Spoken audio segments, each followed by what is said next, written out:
Assalamualaikum warahmatullahi wabarakatuh. Kembali lagi teman-teman bersama saya di NSC Channel. Lama tidak upload video. Oke, kita akan membahas lagi materi pada perangkat FortiGate. Oke, di sini teman-teman saya akan membahas yaitu Dynamic NAT ya, atau Dynamic IP Pool pada FortiGate. Pertama di sini teman-teman yang menggunakan SD-WAN dan 2SP dan ingin menggunakan Dynamic NAT. Nah, di sini kita akan bahas pada materi kali ini. Oke, jadi di sini saya ada 2 SP ya teman-teman ya, ada SP1 ya di sini di port 1 ya, kemudian ada SP2 di port 2. Kemudian di sini masing-masing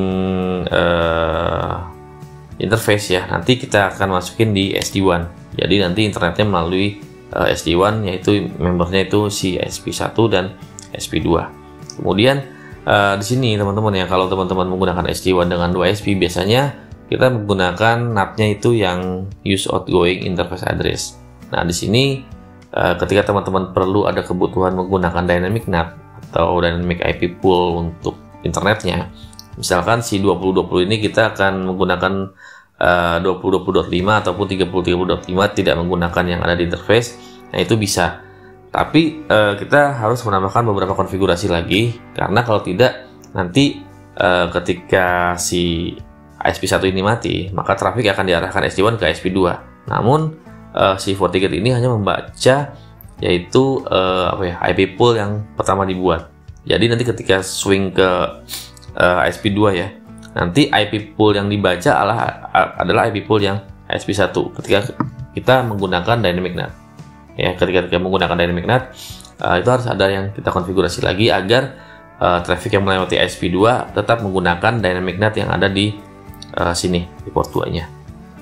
Oke, kita langsung coba konfigurasi aja biar kita cek sama-sama ya bagaimana cara kerjanya. Oke, ntar ini PC-nya skematin dulu.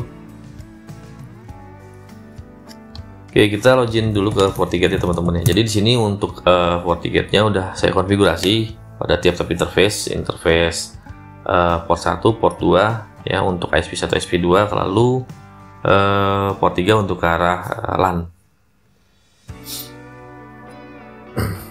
Oke, kita cek dulu di sini. Untuk SP1 saya konfigurasi di port 1 ya. Untuk interface-nya IP-nya 20.20.2. Lalu SP2 itu di port 2, IP-nya 30.30.30.2. Lalu untuk port 3 ini ke arah LAN ya. Ini gateway LAN-nya. Nanti kita akan menggunakan policy yang menggunakan use outgoing interface address, jadi menggunakan NAT yang tiap-tiap interface ini ya untuk IP-nya. Nanti kita akan buat baru untuk IP pool-nya, tidak menggunakan NAT IP yang di sini. Oke. Oh ya, sama SD-WAN-nya juga sudah saya konfigurasi ya.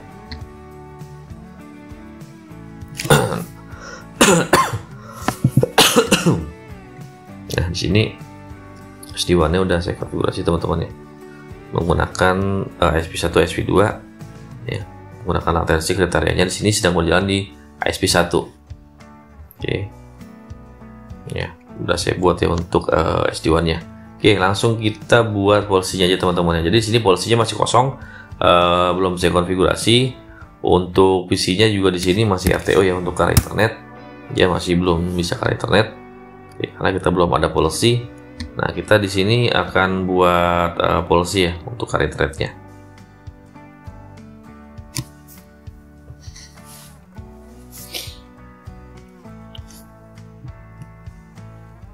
Oke, kita akan buat akses ke arah internet. Untuk incoming interface-nya dari port 3 ya, atau dari LAN, lalu outgoing-nya kita menggunakan jalur SD-WAN. Oke, untuk source-nya kita buat IP source-nya kita buat all aja. Saya belum buat spesifik IP di sini. Destinasinya kita buat all aja. Service-nya kita buat all. Oke, di sini kita akan coba teman-teman ya menggunakan si use outgoing interface address. Jadi NAT-nya menggunakan use outgoing interface address. Harusnya sih nggak masalah ya di sini ketika dia failover. Tapi kita tes aja dulu nanti biar untuk perbandingan ketika kita menggunakan si dynamic NAT-nya atau dynamic IP pool-nya.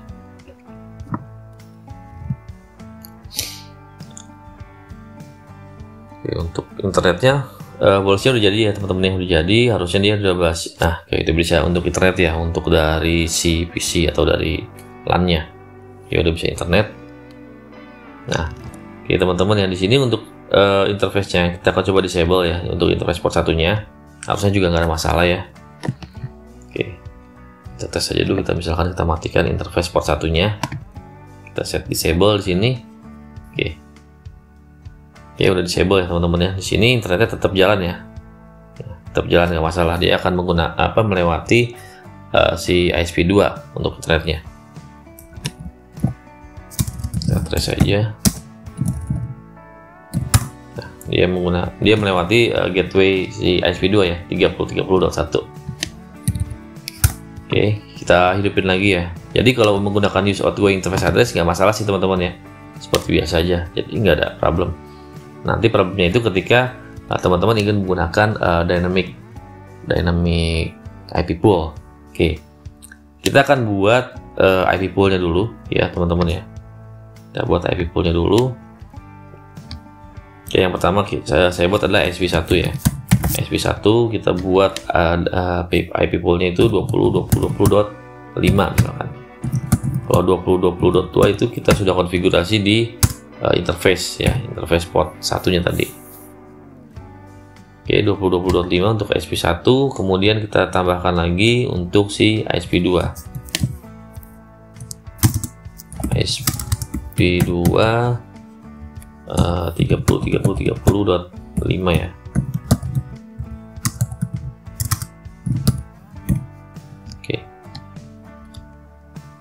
Oke, untuk IP poolnya udah kita buat teman-teman ya, untuk dynamic IP poolnya. Lalu kita langsung aja ke policy lagi.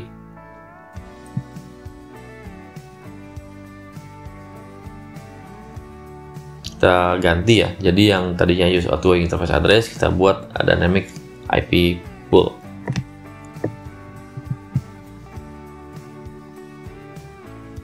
Nah, oke. Di sini kita pakai use dynamic IP pool ya. Kita masukin di sini IP poolnya yang sudah kita buat, ISP1 dan ISP2. Oke, kita oke.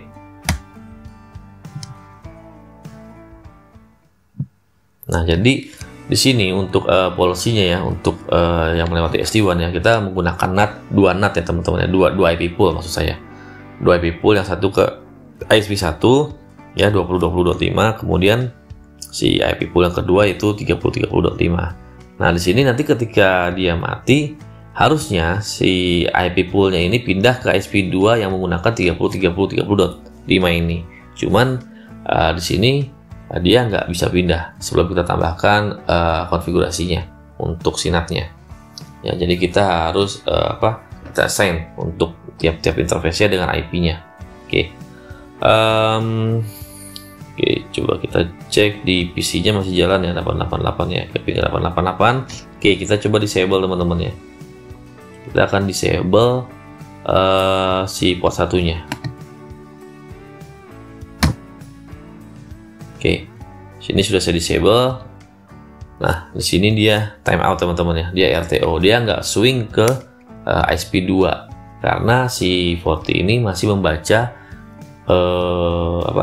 IP pool si ISP1 ya, dia RTO, dia nggak akan otomatis pindah meskipun kita menggunakan SD-WAN karena kita menggunakan 2 IP dynamic pool. Oke, kita cek di FortiGate nya, kita sniffer paket aja teman-teman ya, jadi kita bisa baca di IP address-nya. Oke, sebentar, diagnose sniffer paket ya, interface-nya ini kita buat host-nya. Bentar, 88. Oke, ini aja teman-teman ya, kita coba cek ya untuk sniffer paketnya. Kenapa dia nggak bisa replay, tetap RTO si PC-nya ini, dia kenapa nggak bisa swing seperti yang pertama tadi. Kita akan coba analisa.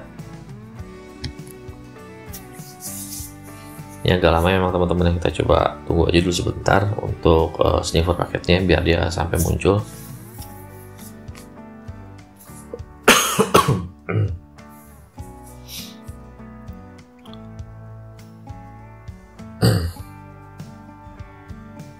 Oke, sebentar ya teman-teman ya. Kita tunggu dulu teman-teman sebentar ya. Oke, ini udah replay teman-teman. Sudah keluar ya.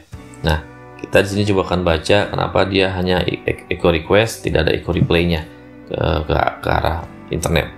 Oke, di sini teman-teman ya, untuk dari port 3 ini dari arah LAN ya, kita kan keluar ke arah 88 ya untuk request ya. Kemudian diteruskan ke port 2 yang ke arah internet. Kenapa diteruskan ke port 2? Karena si port satunya saat ini kondisinya mati teman-teman ya. Cuma di sini kita melewati dynamic pool si IP1 yaitu 20.20.5 ke arah 88, maka balikkan ke port 3-nya sendiri di sini nggak ada ya. Jadi dia tetap RTO karena menggunakan karena menggunakan IP 20.20.5 ini melewati si port 2. Di mana port 2 ini harusnya IP-nya itu 30.30.5 ya. Si Forti tetap mengarahkannya menggunakan IP pool ini meskipun interface-nya udah diarahkan ke port 2 ya.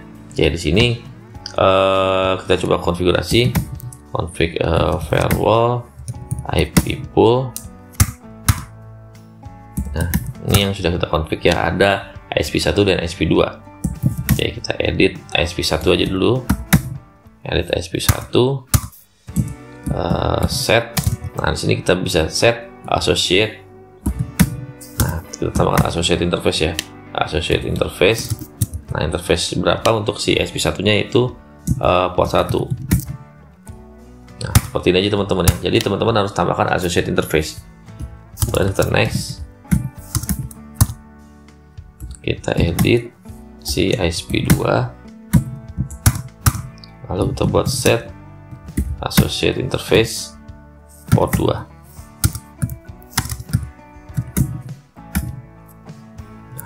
Ini masih RTO teman-teman ya, kita cek ya. Ini udah kita udah replay karena kita udah associate. Nah, ini udah replay teman-teman ya, karena kita udah buat associate tiap-tiap interface port 1 dan port 2.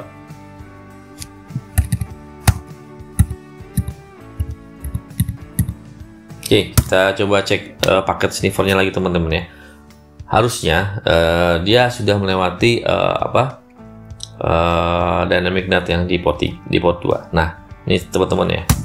Nih, kita cek teman-teman di sini dia request dari port 3 ya ke arah internet. Nah, di sini port 2-nya ini kita sudah out menggunakan 30.30.30.5 ke arah 8888. Nah, maka si 88 ini sudah replay ke 30.30.5 ke arah, lalu diteruskan ke port 3 ke 10.0254.2. Nah, jadi di sini perbedaannya ketika kita belum menggunakan associate interface ya teman-teman ya.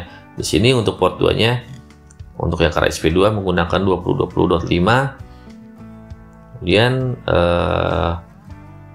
di sini port 2-nya sudah menggunakan 30.30.5. Nah, jadi internetnya di sini oke, bisa jalan lagi untuk failovernya. Oke, kurang lebih seperti itu teman-teman ya. Nah, ini bisa kita enable lagi untuk SP1-nya.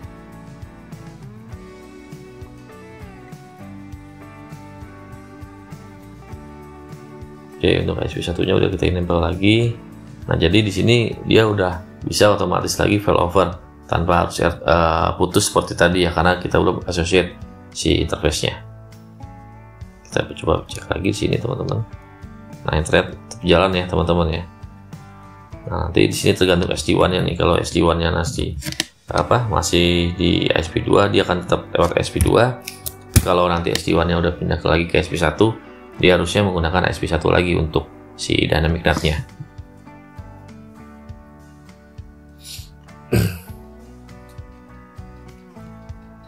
Ya, port 2 oke, 30.30.5. Oke, kurang lebih seperti ini teman-teman ya untuk konfigurasi associate interface ya pada NAT di FortiGate. Oke, di sini udah kembali lewat port 1 lagi teman-teman ya. Kita cek ya. Ini kalau kita cek port 1-nya, kita cek ya, udah melewati port 1 dengan 20.20.5.